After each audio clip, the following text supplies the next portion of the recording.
Good day, Philippines. Hello, Region 1. Aloha, San Carlinian learners. Airing live from the Mango Bamboo capital of the Philippines, San Carlos City. You're tuning in to CCN Broadcast Center, a virtual home of every SDO-SEC learner, where passion is the key. Learning paves the way. With our division mantra, developing creativity, maximizing versatility. This is your CCN Broadcast Center. CCN Broadcast Center, a virtual home of every SDO-SEC learner.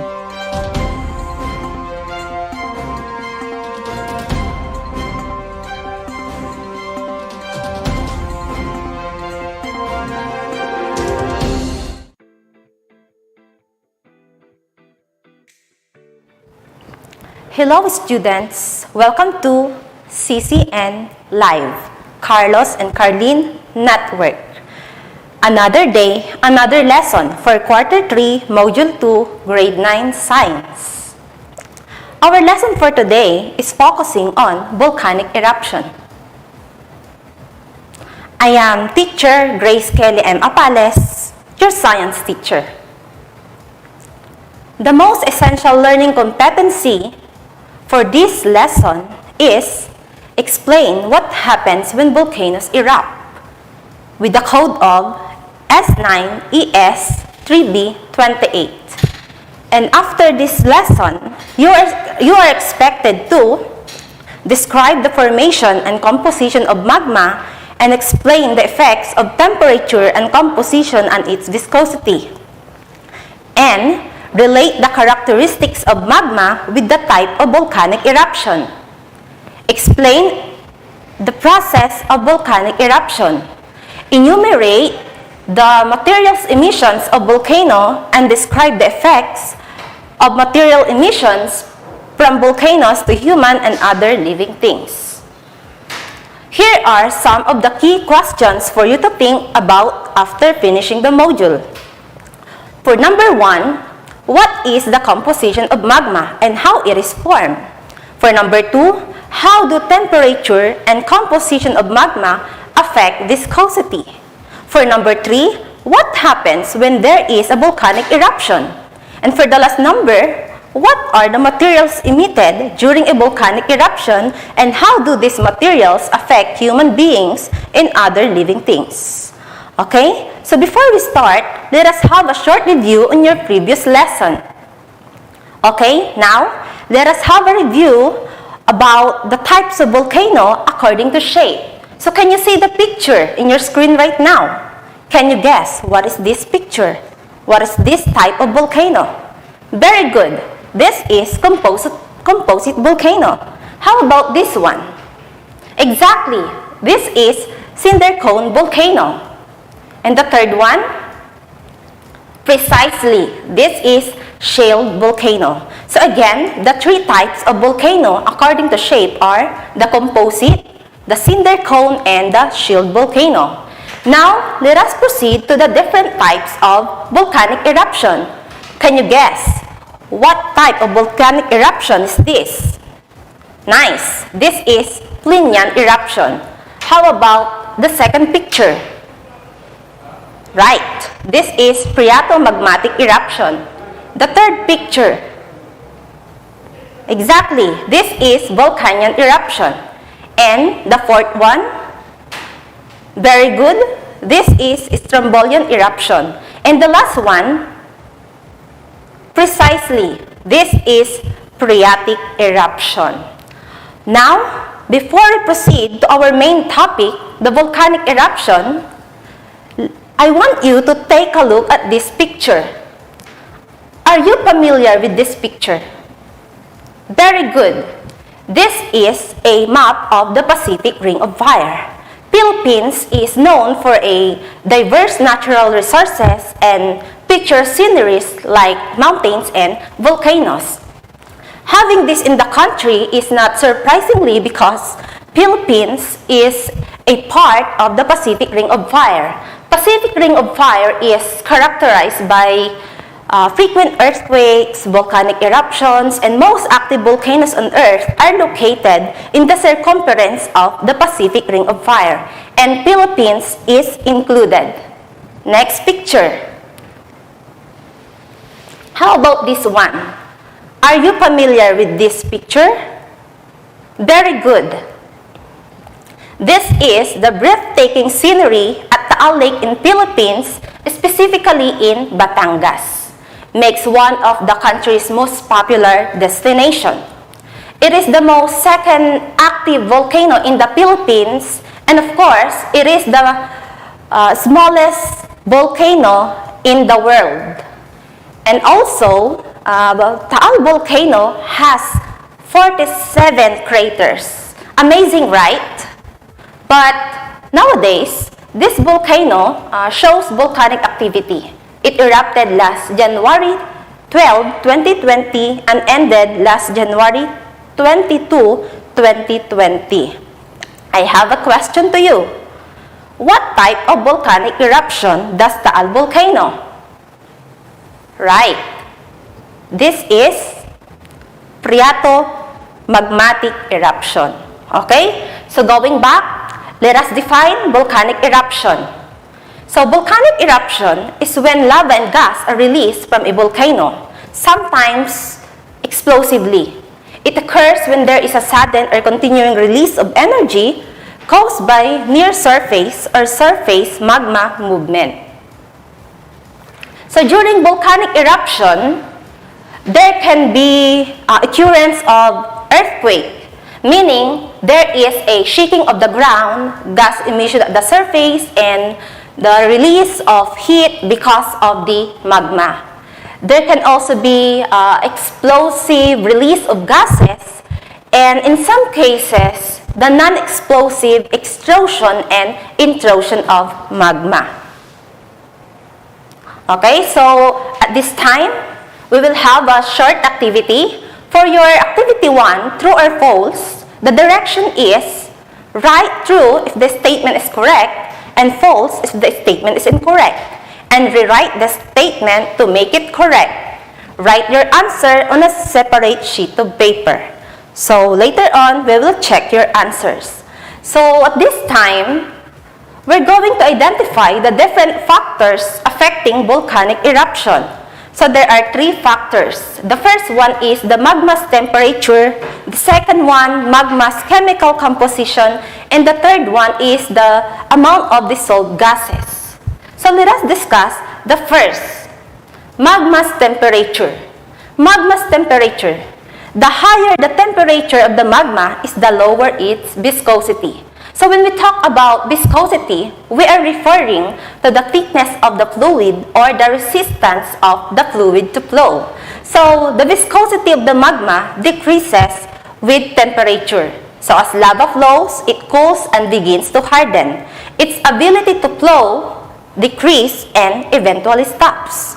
And the second one, the magma's chemical composition. The magma contains less silica, is relatively fluid, and travels far before solidifying. So, on the other hand, magma with high silica content are more viscous compared with the magma with low silica content. And the third one, amount of dissolved gases. So it is the amount of gases, or in the other factors, being equal gas in dissolved magma tends to increase its ability to flow. So therefore, the loss of gases makes magma more viscous and form a dome. Okay, so here is the illustration of melting magma. Okay, now, let us proceed to magma's chemical composition. So magma is the molten rock which lies underneath volcanoes. It is formed at destructive plate boundaries and is rich in silicate. So the first one is the crystal content. Some magmas begin to crystallize as they reach the surface. So high temperature are formed as magma slowly cools down, followed by low temperature minerals. So magma always contains crystals of high temperature. Low viscosity magma has low silica content and is composed mostly of basalts. So while magma with rhyolite is viscous or in high viscosity due to its high silica content, temperature also affects the viscosity of the magma. Magma with high temperatures have low viscosity, while magma with low temperatures have high viscosity. Next, the second one, temperature. Temperature of magma reflects the melting points of their mineral contents. And the third one, volatile content. Magma contains small amounts of dissolved gas like water vapor, carbon dioxide, etc., which is released as pressure is removed. So magmas formed by melting of magma mantle rocks have generally low volatile contents, but those formed by partial melting of crustal rocks are often volatile rich. So the degree of concentrations of different volcanic gases are different from one volcano to the other. So water vapor is the most abundant in volcanic gas, followed by carbon dioxide and sulfur dioxide.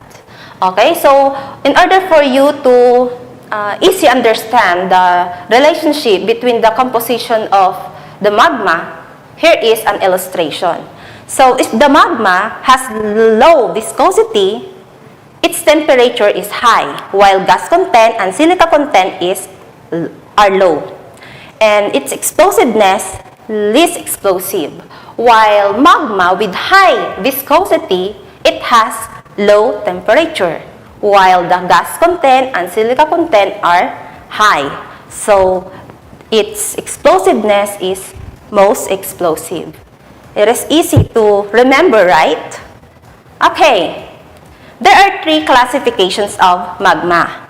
Magma can be classified into basaltic, andesitic, and rhyolitic. So please study the picture. Basaltic magma has low viscosity, high temperature, low gas content, and silica content. While andesitic, it is in between viscosity. It is also have in between temperature, the same with gas content and silica content. While rhyolitic magma, it has high viscosity, while have low temperature and high gas content and silica content. So the type of explosiveness, most explosive. So now, let us check your answer in your activity 1. So in number 1, the answer is true. Magma is an extremely hot fluid or semi-fluid materials found under the Earth's surface. In number 2, false. Viscosity refers to the material's resistance to flow. The more viscous the material, the greater is the resistance to flow. In number 3, true. Basaltic to andesitic magma is non-explosive, while andesitic to rhyolitic magma is explosive. In number 4, false. Magma with high temperature has low viscosity, while magma with low temperature has high viscosity. And in number 5, true. Composition, temperature, and pressure are the factors that contribute to the formation of magma. Now, how do volcanoes erupt? Okay, so there are two classifications of volcanic eruption: the explosive eruptions and the non-explosive eruptions. Okay, so when we say explosive eruption, it occurs when magma is thick and does not flow easily. So therefore, it may block the vent of a volcano. So when we speak of vent, it is the pathway or the channel where magma rises.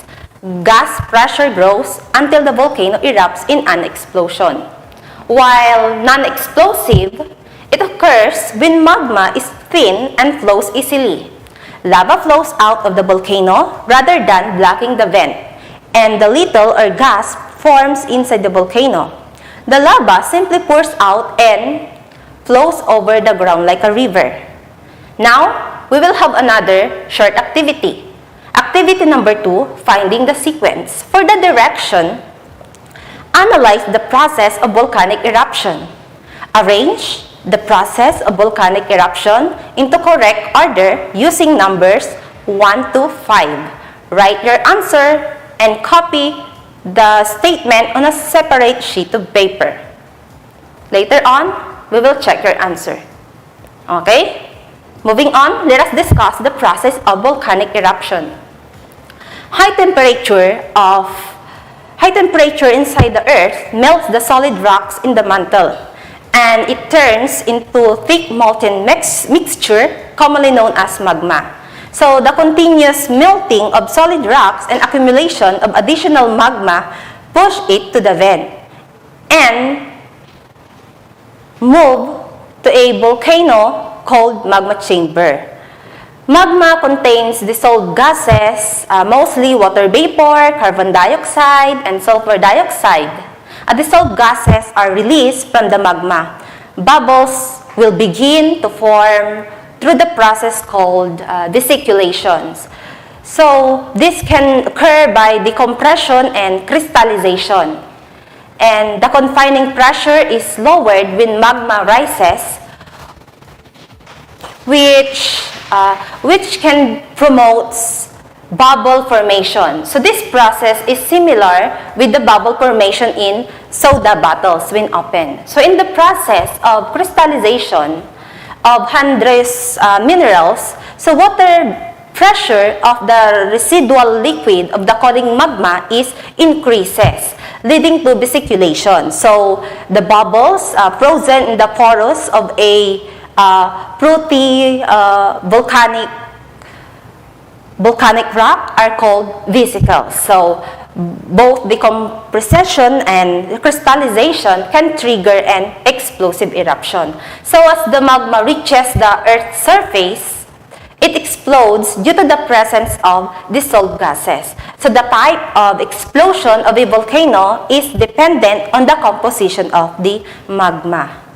Now, let us check your answer according to the step-by-step of volcanic eruption. Okay, so the first step is volcanic activities include the melting of solid rocks in the mantle, which became thick molten materials called magma. For the second step, magma moves upward and accumulates in an area called magma chamber. In number third step, high temperature and pressure push magma through the opening like vents and fractures, just like what I've said a while ago. So the magma oozes out to form a lava dome but do not cause an explosive eruption. For the fourth step, gas-charged magma reaches the surface and explode. So the presence of dissolved gases enables the molten rock to explode. And the last step, more highly gas-charged magma reaches the surface and the volcano explodes. Okay, so moving on, let us discuss the volcanic hazards and their effects. So when we say volcanic hazards, these are the phenomena arising from volcanic activities that possess potential threat to people and property. So during major explosive eruptions, large amount of volcanic gas, aerosol droplets, and ash are injected into the stratosphere.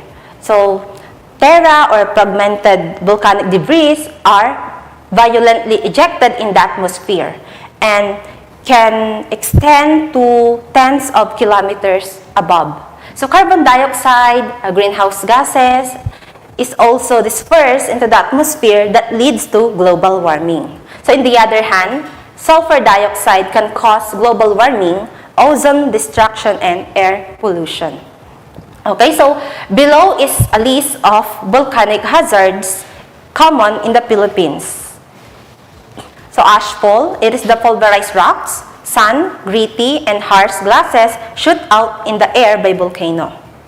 Mud flow, mixture of water, molten rocks, and debris flowing down from the side of volcano on the ground. It is also called as the lahar. So lava flow, streams of molten rocks and other fragmented materials emitted by erupting volcano. And the last one, pyroclastic flow, fast-moving hot mixtures of gas, ash, and molten rocks moving away from the volcano to the ground. Now the question is, despite of these negative effects or hazards brought by volcano, why do people live near volcanoes? These are the reasons. For the first one, volcanic ash produces very fertile soil ideal for farming. The next one is steams and water from volcanoes can be used to supply heat and electricity. Volcanic rocks makes good building material. Volcanic geysers and bubbling falls make good tourist attractions. And the valuable minerals and metals are formed near volcanic sites. And the last one, land is inexpensive and available for development. Okay? So now, the following are the list of the precautionary measures that can be practiced to lessen the danger before, during, and after a volcanic eruption. Before, know the facts about volcanoes in your area, like danger zones and history of eruptions. Know the location of designated evacuation site. Listen to the announcement of your authorities. Stock clean and safe drinking water and other food supplies. During, stay inside your homes and keep doors and windows closed. Secure your water and food supplies. Wear masks, eye goggles, or face shields if you need to go out. Do not go near the danger zones. And listen to the news via television or radio devices. Obey the evacuation orders for the authorities. And for after, assess the situation if it is safe to go out. Check the perimeter of your house for any possible damage. Clean and remove the volcanic ashes in the roof, gutters, and windows. Replace contaminated water and food supplies. Stay updated in news and announcement from your authorities. And of course, do not forget to pray. Okay, now, let's test your understanding. Directions: choose the letter of the correct answer. So, for your post-assessment, using your self-learning module, you will answer a 15 multiple item test and read each item carefully. Write your answer for each question. Use a separate sheet of paper for your answer, or you can use the link or the Google form that is shown in your screen right now. Okay, so I will give you 2 minutes in answering the post-assessment.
Okay, now, let us check your answer. For number 1 and number 2, the answer is number 1, A, composition, pressure, temperature. For number 2, it will erupt explosively, letter C. For number 3 and 4, number 3, location of magma. Number 4, it contains both dissolved gases and fragmented materials. 5, 6, 7. For number 5, letter A, low viscosity. For number 6, letter B, basaltic.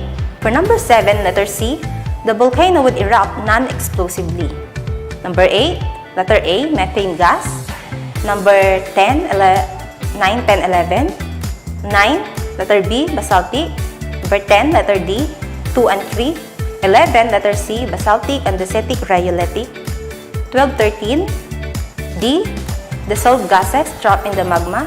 13, letter C, low silica content and high temperature. 14, letter C, lower in viscosity and it easily releases dissolved gases. And for the last number, letter D, when it combines with other dissolved gases. For your additional activities, lessons map, below are terms associated with volcanic eruptions. So fill out the numbered space connected to them with their appropriate descriptions. Write your answers on a separate sheet of paper. Okay, so this is the rubrics for the activity. Have done the activity and have come up with correct answers, 20 points. Have done the activity and have come up with few wrong answers, 15 points. Have done the activity but haven't come up with correct answers, 10 points. So these are the references that I made use for this lesson. It was indeed a joyful learning. Thank you for watching.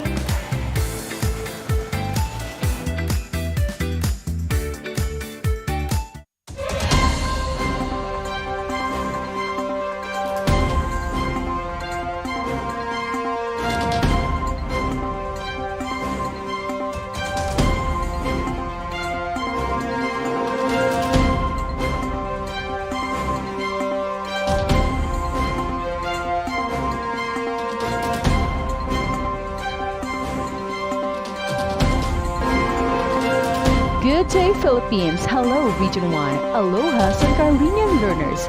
Airing live from the mango bamboo capital of the Philippines, San Carlos City. You're tuning in to CCN Broadcast Center, a virtual home of every SDO-SEC learner, where passion is the key. Learning paves the way. With our division mantra, developing creativity, maximizing versatility. This is your CCN Broadcast Center.